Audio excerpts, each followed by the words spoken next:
pessoal, tudo bem com vocês? Eu espero que sim. Eu sou a professora Sara e no vídeo de hoje a gente vai falar sobre o pintor mestre Ataíde. Seu nome completo era Manuel da Costa Ataíde e, segundo Salomão de Vasconcelos, ele nasceu em Mariana, Minas Gerais e foi batizado no dia 18 do mês de outubro de 1762. E a gente sabe disso por causa desse documento que está aparecendo aí para vocês, que eu tirei de um dos artigos que eu vou mostrar para vocês mais ao final, e que fala que ele foi batizado na igreja matriz aí de Mariana. Ataíde era filho do capitão português Luís da Costa Ataíde, que era oriundo de Santa Cruz de Alvadia e também era filho de Maria Barbosa de Abreu. A gente sabe pouco sobre a vida de Ataíde, principalmente sobre os anos iniciais. Pouca coisa a gente tem documentada acerca desses primeiros anos. A gente sabe que, além de artista, ele foi militar e atingindo postos aí de sargento e alferes. Em relação ao seu aprendizado artístico, também existem algumas lacunas. Os pesquisadores Carlos Del Negro e Ivo Porto de Menezes supõem que o Ataíde pode ter sido aluno aí de João Batista de Figueiredo e que ele também possa ter aprendido com outros artistas que estavam ali na região de Minas, como João Nepomuceno Correia e Castro e Antônio Martins da Silveira. Em 1799, então, Ataíde é promovido alferes da Companhia da Ordenança do Distrito de Mombaça.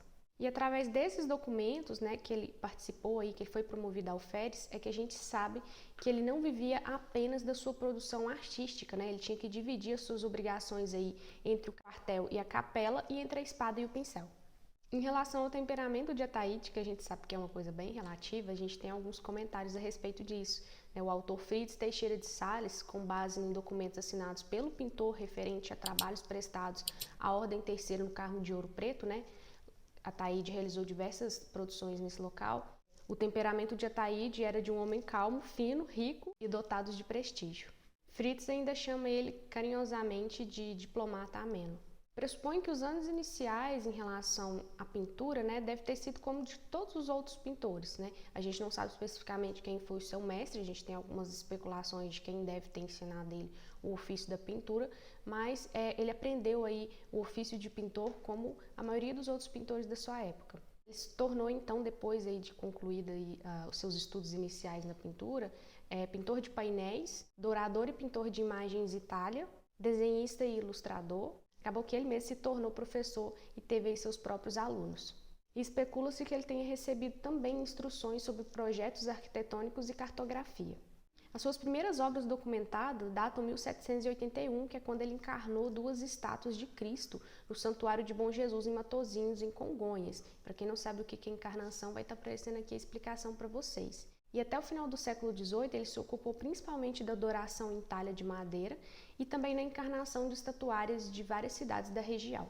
E em 1797, ele foi nomeado sargento da Companhia da Ordenança do Distrito de Arraial do Bacalhau, em Mariana. Com o advento da morte de seu pai em 1802, ele renunciou aí à sua herança, abrindo mão aí para que seus irmãos ficassem com ela. E, segundo os registros de censo aí da época, ele nunca chegou a fazer fortuna, tendo uma vida aí bastante simples para sua posição. No censo de 1804, ele declarou que vivia de seu ofício de pintor e que tinha 4 escravos. Ana, que provavelmente trabalhava como doméstica, Pedro, Manuel e Ambrósio, que eram seus assistentes de trabalho. E a gente tem que lembrar que nesse período ainda existia escravidão no Brasil.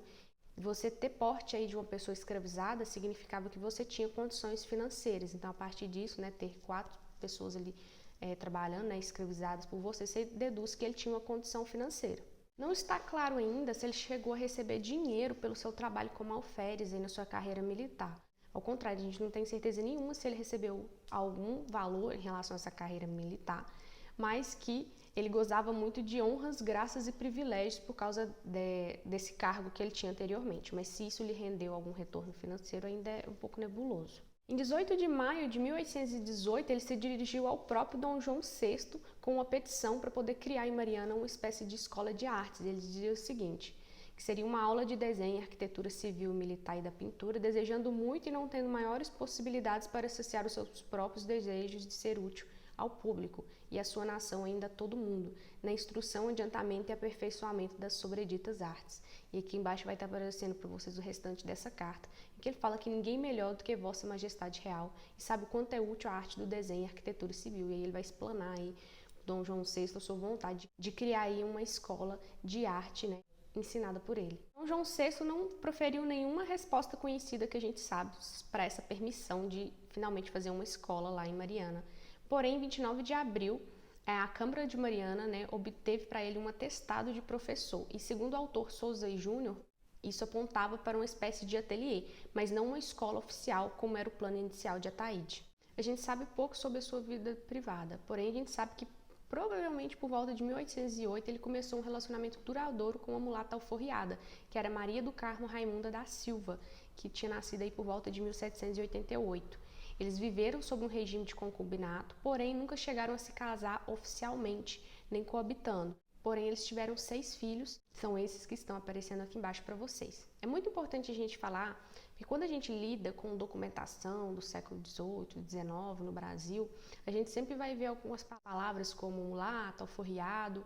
Então é muito interessante a gente saber que essas palavras eram típicas da época e por isso elas constam nas documentações e os autores que trabalham com essa documentação têm que entender o significado daquelas palavras para aqueles contextos para poder entender o que está acontecendo ali naquele momento, né? Mas é claro que a gente não precisa continuar usando essas palavras porque a gente sabe a origem delas e sabe que muitas delas não são corretas de se usar, porque muitas carregam aí o teor racista. E se você quer saber mais sobre isso, eu vou deixar um vídeo aqui embaixo que a historiadora Lili Schwartz explica, né, de onde vem a origem de muitas dessas palavras que hoje as pessoas ainda insistem em usar, como por exemplo a palavra mulata.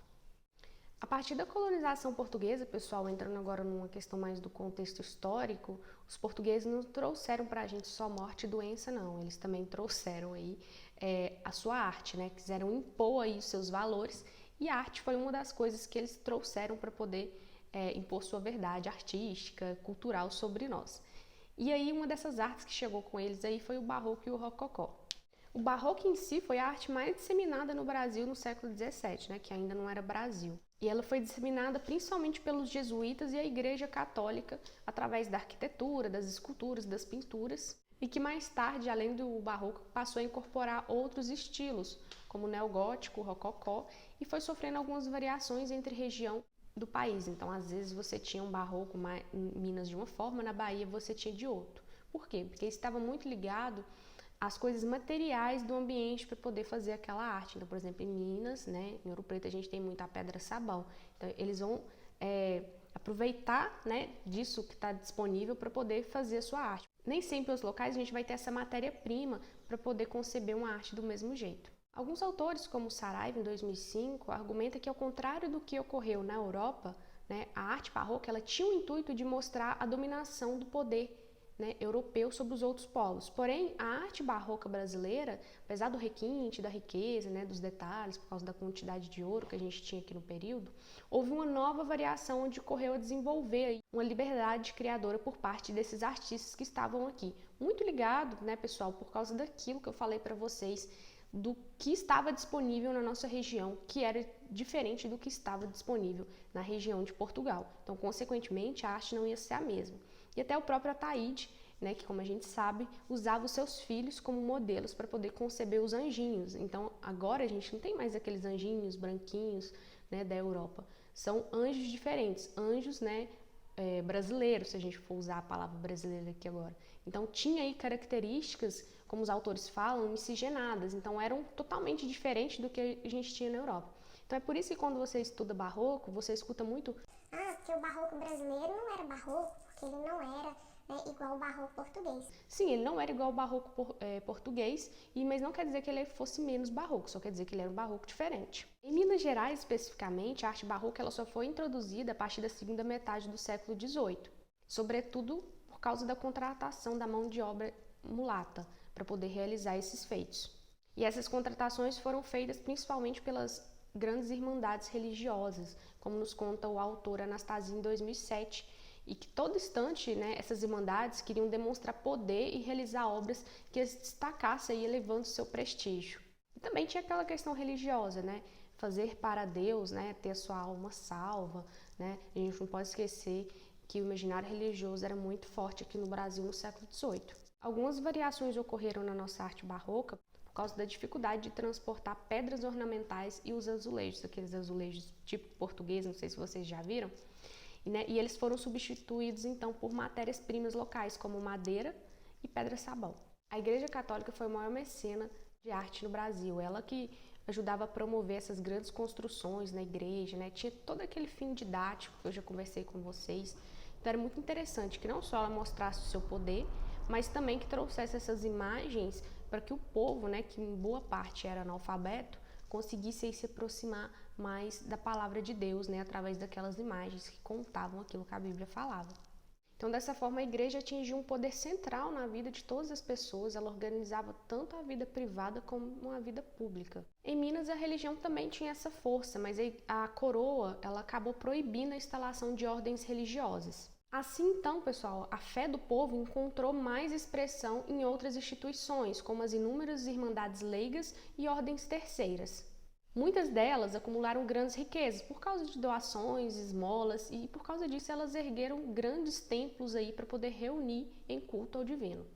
Sobre as festas religiosas mineiras, Luciano Fernandes afirma o seguinte: envolviam toda a sociedade através das irmandades e ordens terceiras, num congraçamento celebrativo ao mesmo tempo místico e secular, seguidas por religiosos leigos e fiéis de diferentes classes sociais, as procissões, mais que um ato festivo, eram um ato teatral em que tais irmandades procuravam, antes de tudo, ostentar maior importância ou prestígio. Essas irmandades, além disso tudo que eu falei, elas também promoviam assistência social para seus membros e familiares, e também tinham grande influência política, e Ataíde foi, inclusive, quem trabalhou para essas irmandades produzindo obras.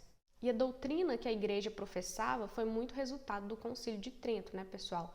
E aí, por causa disso, ela se organizou uma reação católica contra a reforma protestante. E isso ganhou muita força na arte, né? A arte foi uma espécie de instrumento para a Igreja Católica aproximar mais esses fiéis e, consequentemente, fazer com que a religião protestante fosse deixada de lado. Alguns autores até gostam de falar que o Barroco foi uma espécie aí de propaganda da fé para a Igreja. Então, a Igreja, compreendendo então essa sedução que a arte trazia ao olhar, principalmente dos analfabetos, né? Essas pessoas, a gente tem que pensar que não é um período visual, a gente não tem estímulo visual. De repente começa aquele monte de desenhos, ilustrações, cores, então buscam uma espécie de arte da contra-reforma, né, para poder ser mais facilmente acessível a essa população, sem muito simbolismo comparado ao que se tinha no período anterior, literalmente para trazer um fortalecimento da fé para essas pessoas e uma aproximação para os desgarrados, né, que a gente tem que pensar que muitas pessoas desistem de ser católicos para ir se aliar ao protestantismo. Porém, em relação ao Barroco e ao Rococó, existem dilemas mal resolvidos aí dentro da academia por parte dos pesquisadores que tentam aí classificar o Ataíde como Barroco ou como Rococó. E alguns autores até afirmam que ele é uma mistura dos dois, né? Tanto a mistura do Barroco como o Rococó. Porém, a Dalgisa Campos, tentando sintetizar aí, tentando explicar um pouco dessa confusão entre essas classificações, ela diz o seguinte: a inspiração do artista em seu meio, salientando uma coloração tropical vibrante e figuras humanas mestiças, expressando através da forma rococó uma espiritualidade barroca. Quando você vai estudar Ataíde em relação ao seu estilo, você percebe que o único consenso que os pesquisadores têm é que ele era um excelente pintor e que a pintura dele foi totalmente inovadora para a arte da época e que ele era um grande mestre. Mas para por aí. Existem várias questões problemáticas em relação ao seu estilo e à sua técnica que nem sempre é consenso. Em relação ao seu estilo, Lélia Coelho Frota diz o seguinte: como a de todo artista de boa envergadura, a obra de Ataíde, em última análise, não se deixa prender a rótulos de escola ou de períodos, transcende-os, é contemporânea a si mesma. Outra peculiaridade em relação à obra de Ataíde era o atraso cronológico em relação à arte europeia.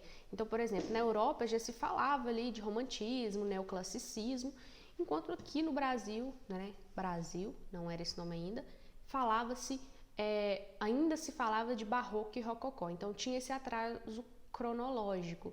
Porém, a gente tem que pensar que é somente um atraso cronológico, não quer dizer, que é um atraso de técnica, ou que muito menos que a gente tinha que seguir os preceitos europeus, porque isso é uma visão totalmente etnocêntrica, A arte, ela segue o seu rumo, E apesar da gente sofrer essas influências externas que eram muito fortes, não quer dizer que a gente tem que se prender a isso no sentido comparativista, que seja limitante ao entendimento da arte aí brasileira. Então, os pintores aqui permaneceram fiéis aos cânones que eles criaram, ressignificaram e transformaram da arte barroca ou rococó, como você quiser chamar. A gente sabe pela documentação da época que essa arte tinha uma grande aprovação, não só a aprovação da sociedade que estava aqui, que presenciava, mas também uma espécie de aprovação externa, né, de até pessoas que teve em contato aqui com a arte barroca. Só se começou a ter uma mudança na arte com a chegada aí dos neoclassicistas ao Rio de Janeiro e também ao Nordeste. Porém, em Minas Gerais, demorou-se aí, só depois da morte de Ataíde, ainda perpetuou a arte barroca por mais 30 anos após a sua morte, até que esses novos estilos começassem a adentrar a cultura mineira. Adalgisa Arantes Campos evidencia que as temáticas pintadas por Ataíde remetem à invocação estabelecidas pela Igreja em sua história e reiterada pela Igreja Reformada, apresentando cenas de martírio, êxtases místicos, coros angélicos e representações marianas e o culto santoral. Ao analisar as pinturas confeccionadas por Ataíde, Ivo Porto de Menezes evidencia que este dedica à Virgem Maria uma porção especial de suas encomendas e de sua produção iconográfica. Cenas da Assunção Mariana aos Céus em São Francisco de Assis em Ouro Preto e Capela da Irmandade de Nossa Senhora do Rosário de Mariana, e também em outros locais, como Coroação Maria pela Trindade Santa em Santo Antônio de Itapavera e Aparição da Virgem em Santo Antônio em Ouro Branco. Muitos críticos celebram em Ataíde como um mestre original por ter conseguido plasmar em suas imagens as feições mestiças do povo brasileiro. Da mesma maneira, se aplaudiu sua rica paleta de cores luminosas em originais combinações, seu desenho precioso, mais sensível e fluente, e seus corpos humanos de formas cheias e sinuosas, os traços humanizados e familiares de seus santos, bem como a intimidade do tom que imprimiu em diversas obras. Ataíde morre em 1830 aos 67 anos. Ataíde desfrutou um grande prestígio dentro da crítica especializada da época e se tornou popular mesmo, inclusive, entre o grande público, né? Ele hoje nomeia escolas, nomeia as ruas. Hoje ele é colocado ao lado do Aleijadinho como um dos maiores mestres mais representativos da cultura e arte mineira.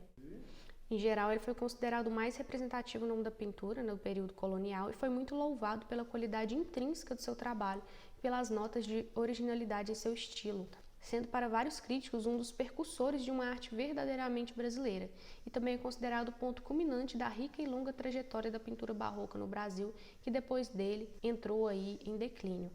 Espero que vocês tenham gostado desse vídeo, pessoal. É o primeiro pintor brasileiro que eu trago aqui para vocês. Vai ter uma playlist exclusiva só sobre os pintores brasileiros, é algo que eu quero me aprofundar aqui no canal. Apesar de não ser muito a minha área, é algo que eu vou aprender junto com vocês para trazer esse conteúdo. As referências constam todas aqui embaixo. Eu também utilizei algo um pouco inédito aqui para o canal, a Wikipédia. O que acontece com o Wikipédia, pessoal? Vocês já devem descobrir que ele não é uma fonte muito confiável, porque está aberta a edições, qualquer pessoa pode colocar qualquer coisa. Quando eu utilizo ele, normalmente eu utilizo o americano ou o italiano, porque normalmente ele vem mais completo e ele consta bastante referências. Como a gente tem uma gama muito grande de produção em relação ao barroco, né, rococó no Brasil, a gente tem grandes pesquisadores e uma grande e vasta bibliografia. Então, nesse link que eu vou deixar aqui embaixo para vocês do Wikipédia, ele consta bastantes referências, está bem estruturado, então vocês podem confiar aí que eu conferi, né, acessei outras referências que ele indicava e realmente está tudo bem. Agora, nem sempre vocês podem fazer isso, né? Uma forma de vocês saberem se está tudo bem é vocês irem nas referências, clicarem, buscarem, descobrir mais sobre esses autores. Se tiver tudo certo, ok, podem usar sem medo. Lembrando que se você viu alguma errata nesse vídeo, você pode me mandar aí pelo e-mail profissional, né, aliado à referência, para que depois eu possa colocar alguma observação no vídeo se ficou alguma coisinha fora do lugar, ok? Espero que vocês tenham gostado, deixe seu like para eu saber se vocês querem que eu traga mais pintores brasileiros, artistas aqui para o canal. Se inscreve no canal e ativa o sininho para vocês receberem a notificação do vídeo assim que eu posto, porque às vezes o YouTube demora um pouquinho, né? Não esquece de participar da minha campanha no Apoie-se, é a partir dela que eu vou conseguir trazer para vocês aqui esse conteúdo que eu faço semanalmente. A partir de apenas R$2, você ajuda o canal a crescer. Compartilhe esse vídeo com os amigos, com a família, né? Ajudar o canal a crescer, para trazer mais gente aqui para estar conhecendo esse conteúdo. E eu estou no Twitter, Facebook e Instagram, e no Twitter particularmente é onde eu coloco ali outras explicações complementares a mais desse conteúdo. E no Instagram eu promovo algumas lives, então se você está acompanhando, você vai ter um conteúdo extra de arte além do que eu estou postando aqui para vocês, ok? Beijo e até a próxima!